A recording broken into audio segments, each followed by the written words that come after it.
Buenos días, buenas tardes, buenas noches, damas y caballeros, amantes del rock y del metal. Bienvenidos y bienvenidas a Conexión Rock Radio. Johonny González les saluda en esta oportunidad.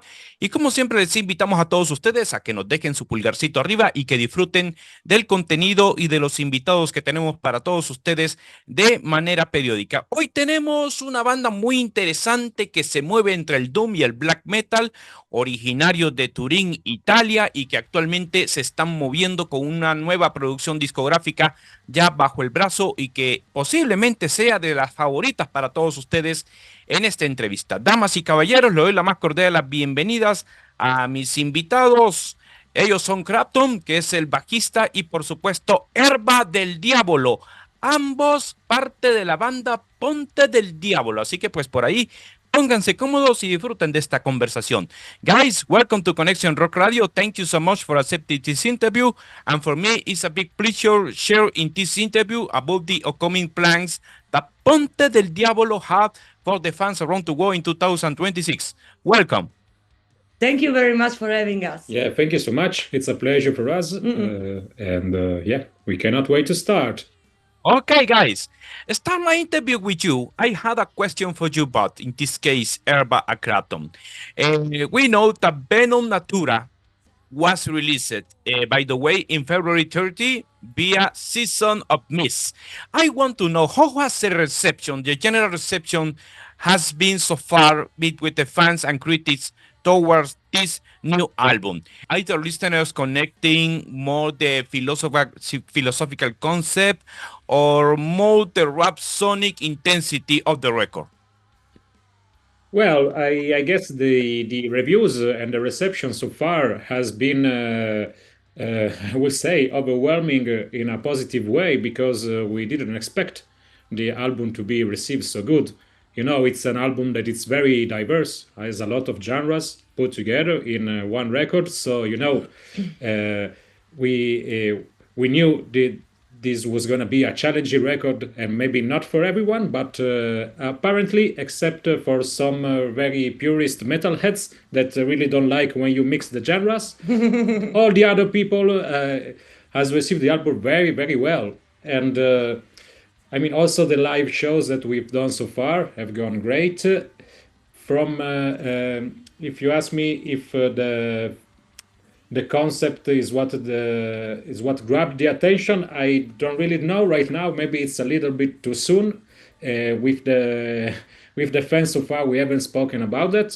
For sure, the reviews are mentioning that a lot, but it's important. It's a kind of concept album, so yeah, that's good that people are mentioning it. Okay, for you, Eva, how was the reception towards the new album? I write the lyrics. Then for me it's a little bit different because people ask me about the lyrics, so about the concept of the album. And not so different from the other album, Fireblade from the Tomb, because of the lyrics. Previously mentioned about the concept of the album. The name of the album, the Venom Natura, in our language is a venom of nature, or el veneno de la naturaleza in Spanish. We know that revolves around the nature about poison and transformation. For a lyrical perspective for you, how did you channel that duality into your vocal performance around these tracks? Good question. I like to spread venom with my lyrics and my voice. As I said in my lyrics of Il Veleno della Natura, it's the third or the fourth song of the album. And that's what I want to do. I want to be poisonous. Yeah, to make people ferment. Yes, for the ferment inside of the people. It's very interesting about the concept that you offer for the people for this new work. Every tongue has its turns, lunga vita, necrosis, spirit, blood, poison, ferment. But in this case, Krapton, this is your debut album with the band. What was your mindset when stepping into such an unique dual bass structure? Did you aim to adapt or disrupt the existing song around the musical universe from Ponte del Diavolo? Oh, well, I joined the band with when the first record came out, when Fire Blaze from the Tomb came out, and we actually knew each other before. We were already friends, and when I joined, basically I played all the live shows with the band, of course. So we grew tighter as a band, and I was kind of in my place for a little bit just to understand and to feel the chemistry, and then I guess after playing a lot together, it was very natural, and for sure I contributed with some of my influences to this record, but it was very organic and natural. So I'm very happy about that because there was a good chemistry. So yeah, I don't feel that I changed the sound. Maybe I pushed for some elements, but overall, I guess yeah, it was all a common. We tend to practice a lot, and we are a jam band. So when we write the songs, it's almost never happens that we have that someone takes a song from start to finish and say, okay, we have a new song. It's more like, okay, I have some riffs, then okay, let's play together, let's see what where they take, and so it's a very great way of composing. It's an old school way that it's not that common because you have to have a very good chemistry with your partners. Eva, I had a personal question for you. As previously mentioned in the last question, is awesome from start to finish. But I had a question about a track, in this case, Delta 9. Okay. The most hypnotic experimental track in the discography, perhaps the most experimental track in the discography from Ponte del Diavolo. I agree.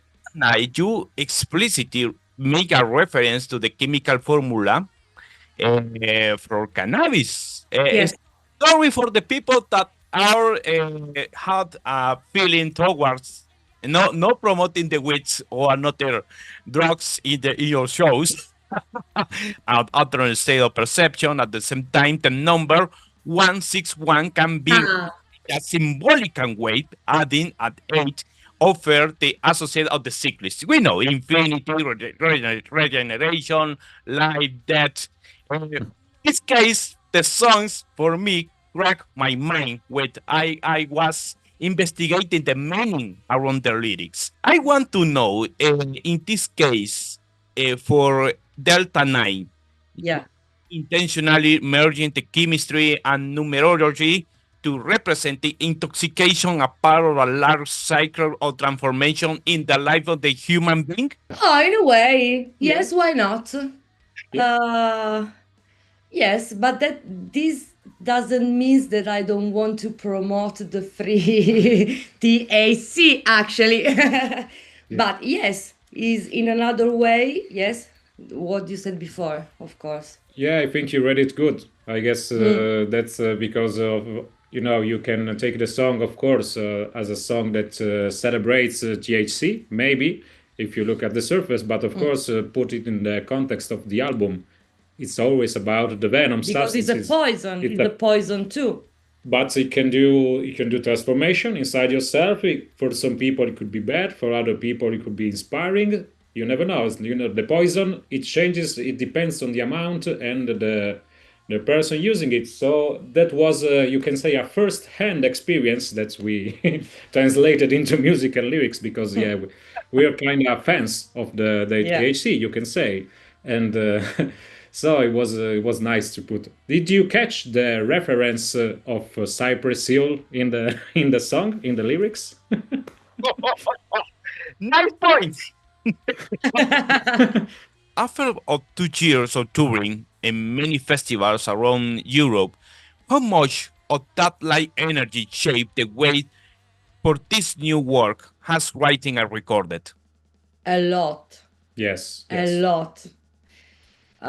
Because we learn to play together every day, and we spend a lot of time together. We met other bands and musicians. We composed a new album between a gig and another, and we never stopped to play in a year for gigs and for composing. And that changed everything. Yeah, for sure. If you use the same toilet every day with your band, and of course this changes everything. Erba, in every tone, Harris turns. This a powerful idea that life is a kind of perpetual death and death teeming with life. Yeah. How is this kind of philosophy to your identity as a lyricist and, of course, the vocals for a Ponte del Diavolo? This is the point of my life, actually, not the point of this album. And I think this is the point of life itself. So if you realize this, maybe I'm wrong, maybe not, but this is what I realized in my brain. So it's my lyrics and I do what I want. You cannot don't speak, don't write about it if you're doing art, because I think that art is connected with death in a way, with change and love is connected with death, and death is connected with changes. And art is a movement, a change, a perpetual change, and then is a perpetual death in itself. I don't know if I can explain myself in a proper way, but that's it. Is not the album, is what I feel. And if I have to sing, the first thing that comes out from my mouth is what I have in my stomach and in my belly, and this is what I have inside of me. So and the previous album was Fire Blades from the Tomb, and it's touching the dead too. So in this case, Kratom, we know that this new work was recorded live in the Deep Sea studio and get the album a very organic, a dense atmosphere. How important was to preserve that raw on stage energy into the studio for this new work? Oh, it had a huge importance. As I said before, we didn't really plan that much when writing the songs, but we actually worked a lot about how the record would sound. We really worked a lot also with the sound engineer that is actually our sound guy also when we tour. And we have two basses, so it's not easy to mix two basses because they have very low frequencies. So we worked a lot on the sound because we felt that in the first record you didn't really understand that much about the difference about the two basses, or maybe it was not that obvious, if you didn't know. So this time we wanted really to push this dimension more forward, and also we realized that for our type of music, we don't really want an overproduced record, with all the things are perfect and all the sounds are like, every hit is at maximum power, with the triggers and stuff like that. We are kind of a punk band in the attitude, and we really love, we are not that young anymore also, we're in the 40s, everyone is in their 40s, so we really love those 90s records where you can hear maybe some imperfections. It's not perfect, and also if you go backward in time, there's full of these cases also in the 70s with big bands that has mistakes in the records that are not really mistakes. I mean, yeah, it could be a mistake to make the sound really perfect, but those little imperfection makes the sound more live, and you can feel it more. You can, I feel at least that I connect more with records that has this type of recording. It's not that I hate the overproduced records, but really it's not the right mean for our music. We are more visceral, so that was really important for us to channel this type of sound, and this was the reason why we recorded one bass, the drums, and the guitar all together. You can say live, of course. Then the vocals and some overdubbing came after, but the core was recorded live. So we were all in the same room, playing like we were playing a gig, and that was really interesting. Yeah, for sure. And I'm happy that you felt that. So, Eva, compare for five blades from the top. Where do you feel this new album involves the most sound concept or identity around the discography for the band? In the new record, I think that there's no. Maybe we've got some songs like Spirit, Blood, Poison, Ferment, or Every Tongue Has Its Thorns that has got a lot of different kind of genre inside of the song, so you can feel how we work together with doom and black metal and post-punk and everything. Maybe this is a classical song from Ponte del Diavolo. but still not that classical. Yeah, of course, it's not that classical, but you can hear that it's Ponte del Diavolo. But I think that the thing of the band is that a lot of songs are different. Like, for example, we have Il Veleno della Natura that is electro. We've got synth and wave. And I think that we need different songs in the album for the point of Ponte del Diavolo. Is not, I can't really say one song. Okay, Spirit, Blood, Poison, Ferment is a kind of classical Ponte del Diavolo, but without the other songs, it will not work in that way. The Venom Natura is a kind of ritual for the people who are listening for very first time the music from Ponte del Diavolo. What does the listener needs to surrender in order to truly experience through it? I know what you're gonna say.